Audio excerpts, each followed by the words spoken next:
We will be discussing evidence of a chemical change. By now, you should know that there are two types of changes, physical and chemical. A physical change is where the properties do not change and it can be reversed. The change can be reversed. For example, melting ice that can be refrozen, melting ice cream that can be refrozen, or a balled up piece of paper that can be straightened back out. Chemical changes are when a new substance is formed and the change cannot be reversed, like baking a cake or frying an egg.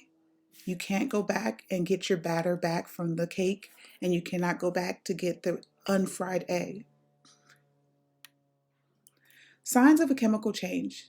When looking for signs of a chemical change, there are 4 specific evidences that you would look for: an unexpected change in color, a change in temperature, formation of gas or bubbles, and the formation of a precipitate. Unexpected change in color. On the left, you would see here a bottle of water that you add Kool-Aid to. This is not considered an unexpected change.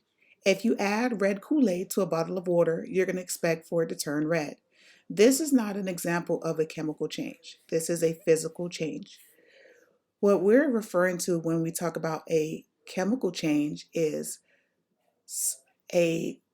let's say a container of milk that's left sitting out for a week, and in a week that milk is now brown because a chemical change has occurred and that milk has rotted.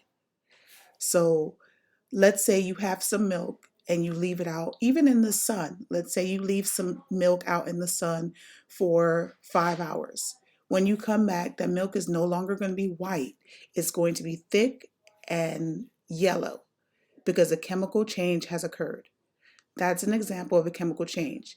The properties are going to change. That milk, that spoiled substance, is no longer milk. It may be yogurt or mold, but it's no longer drinkable milk. Next, you have the formation of bubbles.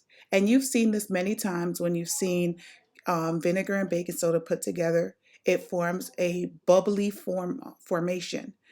That those bubbles actually release gas, and you'll see when you watch our video how that gas is shown. Next, you have the formation of a precipitate. 2 liquids that create a solid. Here you have 2 liquids put together and they form this hazy residue, this solid residue inside the liquid.